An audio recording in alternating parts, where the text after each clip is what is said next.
Bonjour à toutes et à tous, bonjour Fabien. Bonjour Louis-Guillaume. On est très content d'être là avec vous aujourd'hui pour vous parler un peu des nouveautés DXP qu'on peut attendre de la 7.3. Alors ces nouveautés-là, on va faire un focus technique puisqu'on est dans la journée technique et on va parcourir tous ces sujets, donc ça va être gestion de contenu, sécurité, comment faire du low-code et les autres items en fait que vous voyez à l'écran. On va pas s'étaler là, on va regarder un petit peu ça directement ensemble. Donc déjà, il y a une partie que j'ai appelée Elephant in the Room, dans le sens où ça va être les généralités évidentes sur cette nouvelle version. Donc déjà, l'interface, la première fois que vous allez démarrer l'iFrame 7.3, vous allez avoir ce nouveau design sur le site d'administration, où vous allez voir qu'il n'y a plus le control panel. Il y a aussi un autre menu qui va être le menu design, où on va avoir des choses comme le Stylebook, dont on va parler un peu plus tard, mais surtout le panneau de contrôle, vous allez le retrouver en fait dans une navigation haute qui ressemble un petit peu, pour ceux qui ont déjà utilisé la 6.2, à ce qu'on avait en 6.2 en fait. Et on va retrouver dans ce panneau de contrôle une nouvelle section qui est application. Donc certaines applications qu'on trouvait dans le control panel vont bouger à cet endroit-là. Et puis si vous voulez, malgré tout, vous n'êtes pas très à l'aise avec celui-là et vous êtes plutôt habitué à de la navigation qu'on avait en 7.1 ou 7.2, vous allez pouvoir aller dans le panneau de contrôle, System Settings Navigation, et là vous pouvez cocher, décocher Application Menu. Donc ça va vous remettre le control panel au-dessus de l'administration de site.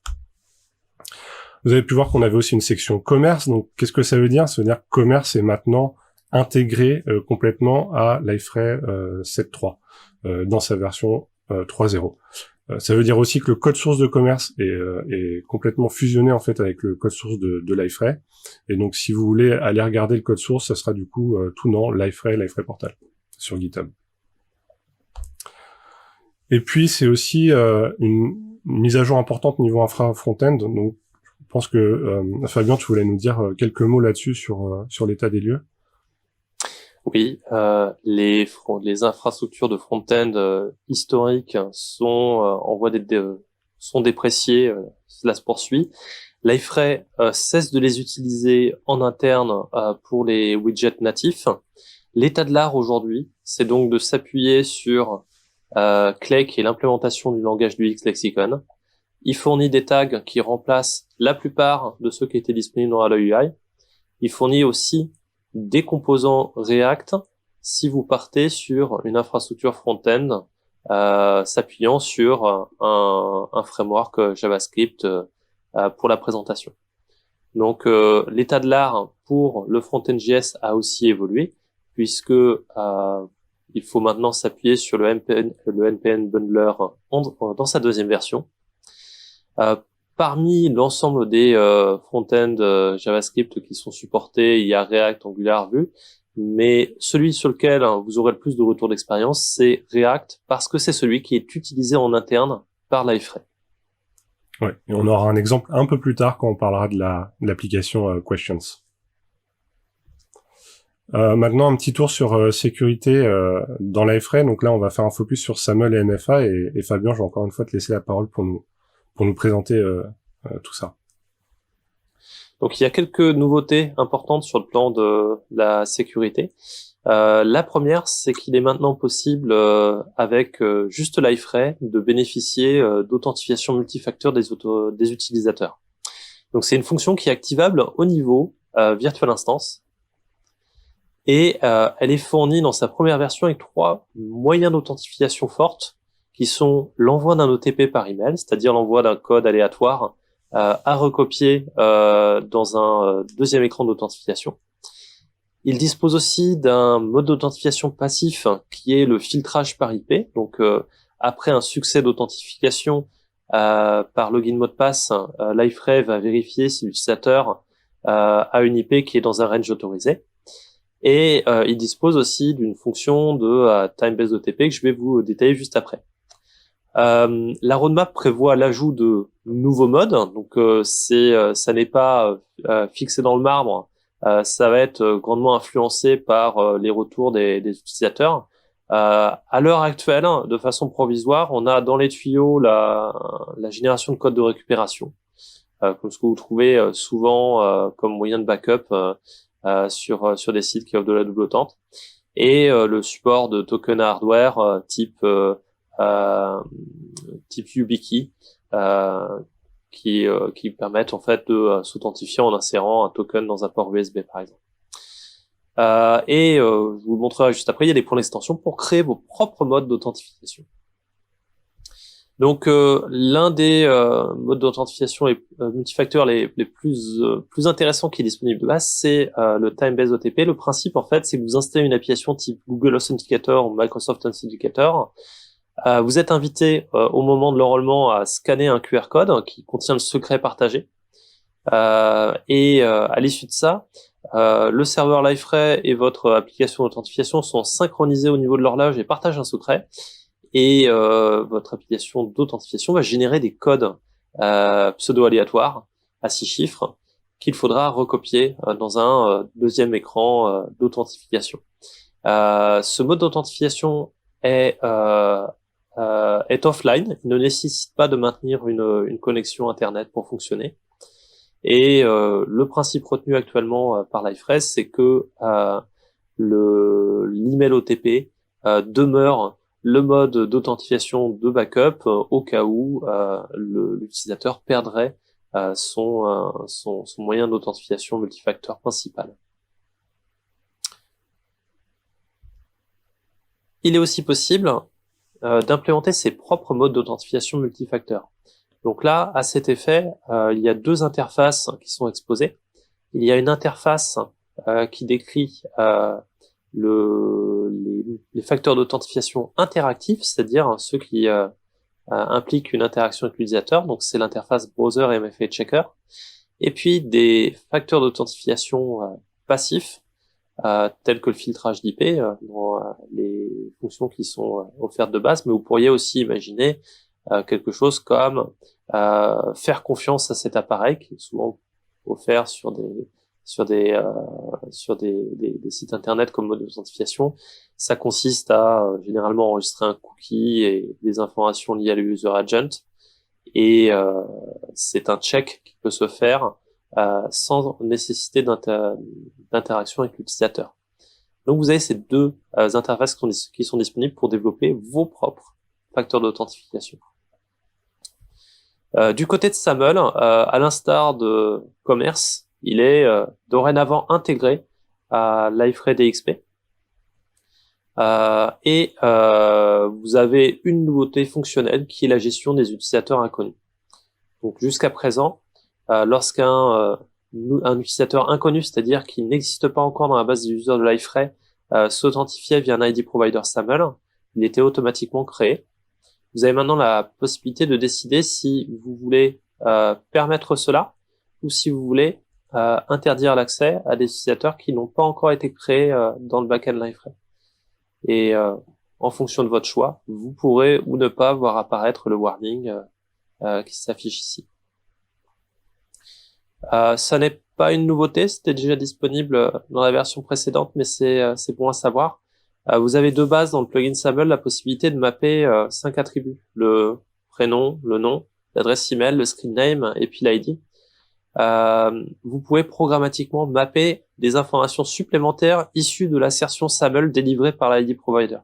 Et si vous voulez le faire, vous allez vous appuyer sur ce pattern-là. Vous écrivez une lifecycle action qui va vous donner accès aux informations contenues dans l'assertion SAML. Le positionnement de cette lifecycle action garantit par ailleurs qu'on est à un stade où l'assertion SAML, le token, a déjà été validé par Liferay. Donc il y a aussi des évolutions du côté de la gestion de contenu. Je vais te passer la main, Lou Guillaume, pour cette section-là. Merci Fabien. Du coup, sur la partie gestion de contenu, on a pas mal de nouveautés, et ça, on a vu les itérations depuis la 7.2.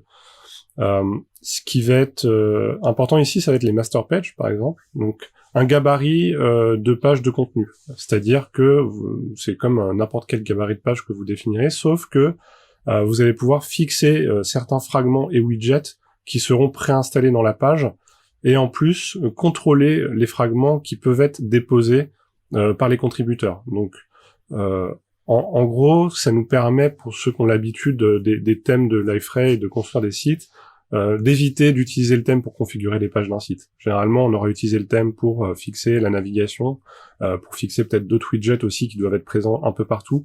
Là, on a le contrôle directement dans le back-office de Liferay, donc c'est beaucoup plus agréable à la fois pour les contributeurs et à la fois pour les développeurs, pour éviter de mettre trop de choses dans le thème qui ne sont pas à destination de la customisation du style du site. Pour le style du site, justement en parlant des thèmes, on a les stylebooks. Alors on l'a vu dans le nouveau menu design, dans l'administration de site. Alors qu'est-ce que ça va être? Ça va être, alors comme on peut le voir sur le screenshot, l'utilisation de variables en fait qu'on pourrait changer à chaud pour par exemple changer la couleur primaire. Donc ça va faciliter la création de variantes de thèmes qu'on faisait auparavant via les color schemes. Alors, les color schemes, c'était pas forcément très évident à mettre en place parce qu'on profitait pas des variables SCSS qu'on utilise dans les thèmes. Là, on n'est même plus dans de la variable SCSS, on est dans de la variable CSS. Donc, ça veut dire qu'on va pouvoir changer à chaud. On n'a pas cette transpilation obligatoire. Par contre, faudra noter la compatibilité de l'utilisation de ces variables-là. Donc, si je me souviens bien, par exemple, IE11 sort de cette compatibilité. D'un point de vue SEO, on va retrouver deux choses importantes. La première, ça va être les custom meta tags. On va pouvoir ajouter de la métadonnée, par exemple, sur le fait que Googlebot doit ignorer une page. Donc Googlebot, il a un tag particulier. Là, on va pouvoir le définir directement dans la configuration de page, plutôt que d'essayer de contourner ça en passant par le thème. Et la deuxième chose, et peut-être la plus importante, ça va être le support de l'Open Graph. Donc qui va nous permettre de rajouter une image, de customiser le titre et la description quand le lien vers une page est partagé sur un réseau social. Donc si vous prenez par exemple la page qu'on a construite ici, vous la mettez dans un lien, le lien dans Facebook plutôt, on va voir apparaître cette image du Shangri-La qui nous manque. D'un point de vue SEO, on a aussi tout ce qui est redirection et liste des 404, parce que le challenge du SEO, c'est aussi de pouvoir rediriger correctement ses visiteurs. Donc là, on va pouvoir paramétrer ça. Donc là, vous avez un exemple où vous prenez une ancienne frame URL qui est encore référencée et vous le redirigez vers la nouvelle page. Vous avez aussi la liste des 404. Donc c'est pouvoir voir directement dans le back-office de Liferay sur quelle page qui résulte d'une 404 atterrissent les visiteurs. Donc ça vous permet d'avoir une source de données quelque part pour construire vos redirections. Cette source de données, elle est complétée par le fait qu'on a un historique maintenant des frame URL. Donc vous pouvez créer une page, lui mettre une frame URL et plus tard peut-être la changer parce que c'est pas la plus efficace. Mais dans ce cas-là, va falloir savoir quelle était l'ancienne frame URL pour pouvoir faire une redirection propre.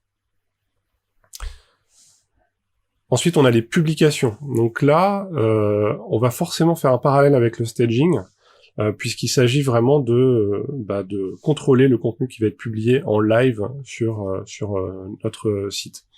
Alors, c'est pas seulement notre site, puisque le premier élément spécifique de publication, c'est d'être au niveau global, ce qui est un différenciateur par rapport au staging, où on va l'activer site par site. On pourra avoir un site sans le staging et un site avec le staging.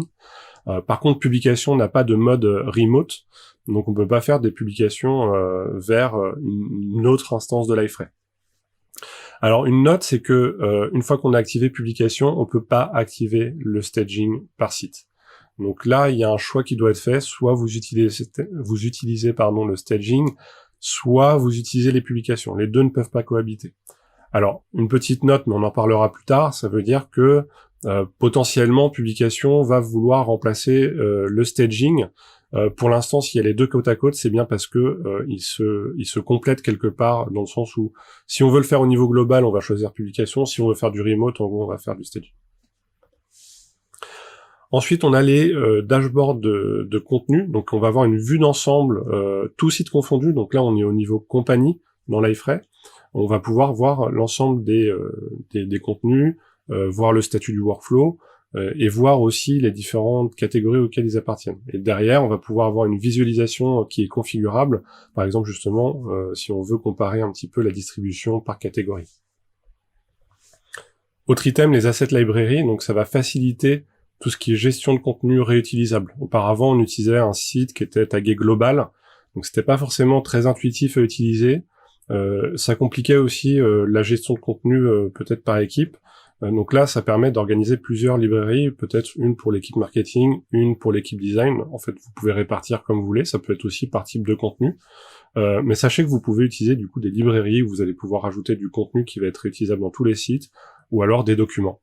Il y a la possibilité aussi de le faire pour les tags et catégories, mais dans ce cas-là, on a une note sur le fait que tous les cas d'usage ne s'y prêtent pas, parce que dans ce cas-là, on voudrait peut-être plutôt mettre les catégories dans ce niveau global historique, pour pouvoir, justement, comme on voyait sur le content dashboard, avoir cette visualisation sur l'ensemble des contenus et vraiment pouvoir mieux gérer cette partie-là. Ensuite, on a ce grand thème aussi de la 7.3 qui va être le Liferay Low Code, donc cette capacité à créer et générer en fait des applications directement depuis le back-office Liferay. Du coup, je vais te laisser la main, Fabien, pour nous parler de ça. Oui, donc il y a une nouvelle fonction qui s'appelle App Builder, qui a été introduite dans 7.3 et qui s'appuie sur les bases de Liferay Forms. Donc en état actuel, c'est une première version de cette application avec les fonctions essentielles, et c'est déjà capable en l'état de supporter des workflows linéaires. Je vais vous montrer sur la base d'un exemple. Donc j'ai pris l'exemple d'un processus d'instruction de projet comme vous le rencontrez peut-être dans la gouvernance de votre DSI. Donc la première étape pour construire un tel processus, c'est de définir un objet. Donc là, j'ai défini un objet processus d'instruction de projet. Et pour chacune des étapes de ce processus, j'ai défini un formulaire qui porte des informations sur le processus d'instruction de projet. Donc par exemple, son identité, les personnes qui sont impliquées dans son instruction, leur revue qu'ils ont fait du projet, etc. Donc, si on regarde comment ça se présente, pour chacune des vues de ce formulaire, vous allez commencer par choisir quels sont les champs que vous voulez placer dans chacune des vues. Donc, comme dans Liferay Forms, vous allez utiliser le panneau de droite pour sélectionner des types de champs et leurs propriétés, configurer des règles de contrôle. Elles ont été ramenées à cet endroit-là dans Liferay DXP 7.3. Et puis, vous aurez en plus un panneau de gauche qui liste tous les champs qui constituent l'objet, qui ont été contribués par toutes les vues du formulaire. Alors, ça vous donne la possibilité, si vous le souhaitez, de réutiliser un champ déjà existant dans plusieurs vues, si vous voulez permettre de le modifier à plusieurs étapes du workflow. Vient ensuite l'étape d'assemblage du workflow. Donc, à ce moment-là, vous allez définir quelles sont les étapes du workflow. À chaque étape de workflow, vous allez choisir quelle va être la vue principale et vous allez choisir quel rôle va être impliqué dans l'étape en question. Vous allez devoir définir aussi des permissions globales, c'est-à-dire que vous allez définir quel type d'utilisateur peut créer un enregistrement, donc être à l'initiative du déclenchement du workflow. Et vous allez aussi définir quels sont les rôles d'utilisateurs qui ont le droit de visualiser les enregistrements et qui ont le droit de faire des modifications sur ces dernières. À chaque étape, vous pouvez choisir quelles sont les informations que vous rendez disponibles en lecture et en écriture. Donc, par exemple, vous pouvez reprendre la vue de formulaire qui porte les informations d'identification du projet. Elle va être en écriture pour l'utilisateur qui va avoir initié le workflow, et elle va être représentée en read-only pour tous les utilisateurs qui vont avoir à leur tour à contribuer des informations via leur propre petit formulaire. Et de cette façon, vous pouvez empiler autant de vues de formulaire que vous le souhaitez à chaque étape, en décidant si vous les rendez éditables ou non. Vue de l'utilisateur final, ça ressemble à ça. Donc là, par exemple, c'est le widget que vous pouvez placer sur une page pour permettre à un utilisateur, donc là dans notre exemple, un chef de projet, de déclarer son nouveau projet au comité d'instruction de projet.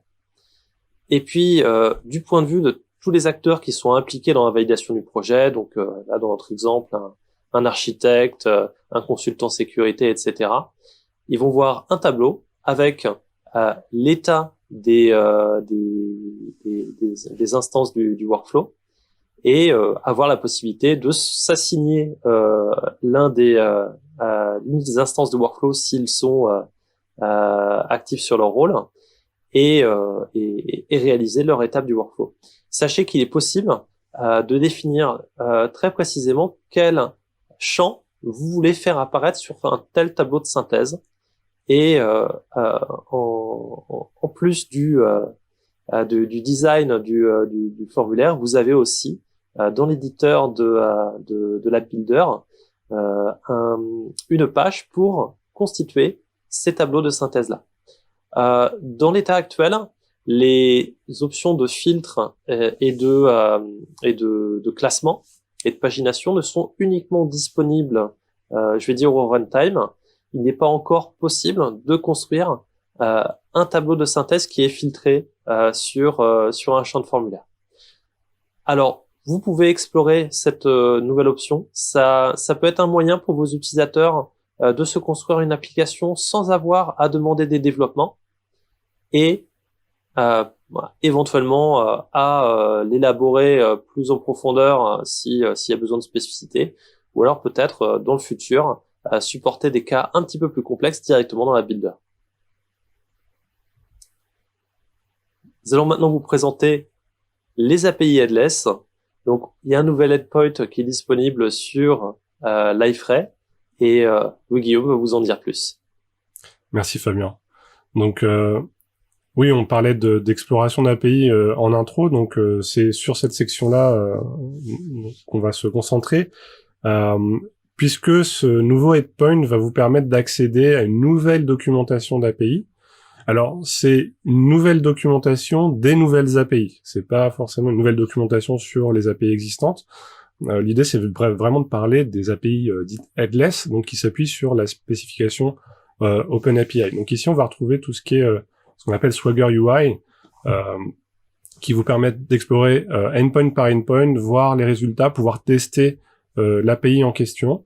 Alors ces tests d'API là, donc c'est comme je le disais, c'est sur les API seulement headless, donc avec soit native Liferay OpenAPI, soit que vous avez construit avec le REST Builder. Et dans ces tests en fait de endpoint, vous pouvez aussi éditer les entêtes HTTP que vous voudriez insérer en fait dans vos tests. Un exemple parmi les nouveautés, c'est un en-tête spécifique pour pouvoir récupérer l'ensemble des traductions, par exemple sur un blog. Donc ça vous évite de dégainer tout de suite Postman quand vous voulez faire des tests relativement simples directement dans Liferay. Ensuite, il y a aussi tout ce qui est headless, ça va comporter aussi GraphQL. Donc là, on va avoir un outil que vous connaissez peut-être déjà sûrement, qui est GraphQL, mais qu'on retrouvait pas dans Liferay directement. Donc là, l'explorateur d'API, c'est aussi l'intégration de GraphQL directement dans Liferay. Et pour ceux qui connaissent pas trop, ce qui est intéressant ici, c'est que les queries GraphQL sont auto-documentées. Vous avez de l'autocomplétion, vous pouvez voir la doc directement entité par entité, et c'est plutôt agréable à utiliser. Maintenant, on va passer à questions. Alors, c'est pas la section des questions, c'est bien l'application questions qui est le revamp en fait des forums de Liferay. Donc l'année dernière au DevCon, pour ceux qui avaient suivi ça, Brian Chan avait parlé de la refonte des forums. On va avoir quelque chose de plus clean, qui ressemble davantage à Stack Overflow ou à Reddit dans le mode de fonctionnement. Donc vraiment une question, une réponse qui est validée, des votes, quelque chose de très épuré. L'idée, ça a été d'aussi pouvoir utiliser tout ce qu'on vous a présenté, à la fois sur le front-end, en disant, questions, on va le faire avec React, puisqu'on part là-dessus, on investit là-dessus. Et aussi, on va, du coup, pouvoir consommer les API headless qu'on a construits autour du message board, donc qui est le forum historique de Liferay. Et avec ça, faire, notre refonte des forums Liferay. Alors, c'est actuellement disponible sur liferay.dev, en remplacement de l'ancien forum.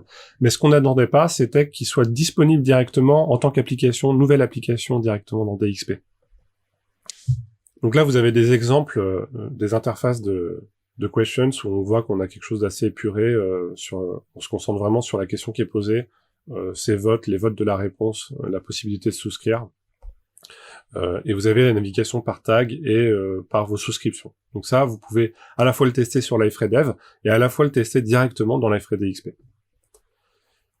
Un mot sur la recherche, du coup. On a mentionné Elasticsearch au début parce que ça devient maintenant le seul moteur de recherche possible pour Liferay DXP. Solar sort complètement de la matrice de compatibilité. Et on a au même moment une upgrade assez importante d'Elasticsearch, alors non seulement vers la version 7.9 pour des problématiques de fin de vie de produit côté élastique. Aujourd'hui en DXP 7.2, on est avec de l'Elasticsearch 6.8 et c'est un produit côté élastique qui arrive en fin de vie en fin d'année 2020. En plus de ça, on a un connecteur qui utilise le client REST. Jusqu'à présent, on était sur du transport client qui est déprécié complètement par Elastic et qui posait aussi un problème d'avoir des JDK qui sont de même niveau des deux côtés puisqu'il y avait la problématique de sérialisation qui se posait. Donc là, c'est un peu plus souple du coup dans l'utilisation du client REST. En plus de ça, quand vous allez télécharger Liferay DXP, que vous le récupériez sur le site, que vous récupériez l'image Docker, vous avez un mode sidecar. Alors, c'est pas juste, on n'a pas juste renommé ça, la version embarquée en sidecar. C'est une implication, c'est que ça tourne dans une JVM séparée. Avant, le mode embarqué, c'est vraiment la JVM qui tournait Liferay, tournait l'élastique embarqué. Alors, de toute façon, la version embarquée, c'était que pour voilà, du local en dev ou de la démo. Le sidecar, si c'est dans une JVM séparée, ça veut pas dire qu'on peut le mettre en prod. On reste quand même sur une utilisation pour du développement local et de la démo. Enfin, on voulait vous parler de ce thème-là, consolider le présent pour construire l'avenir. Et avec cette slide-là qui fait le parallèle entre les technologies éprouvées et les alternatives modernes. On a parlé de publications où ça a peut-être été le plus évident avec le parallèle avec le staging, mais si on reprend la 7.2 et la 7.3 sur les pages de contenu, c'est la même chose. L'intégration de pages de contenu qui cherche à faire un renouvellement de ce qu'on avait au niveau widget page. Cet investissement sur le front-end côté React pour Liferay en interne par rapport à du MVC classique et de la JSP, ce passage des nouvelles API, voilà, donc il y a un renouveau, il y a une transition qui est en train de s'opérer côté Liferay. Ce qui est important, c'est qu'on voit qu'on a ces deux qui se côtoient, mais avant qu'on puisse totalement migrer sur ces nouvelles alternatives, il faut les éprouver, il faut les affiner, et il faut être vraiment au même niveau fonctionnel et technique que ce qu'on avait auparavant. Je sais pas si Fabien, tu veux rajouter un mot sur cette partie-là. Ouais, je crois que t'as tout dit. Ok. Ouais. Du coup, merci à tous, merci à toutes, merci à tous. J'espère que ce tour d'horizon vous aura plu. En tout cas, on a été très contents avec Fabien de pouvoir le présenter à vous ensemble, et malgré que ça soit à distance. Et puis on va pouvoir passer à la partie des questions.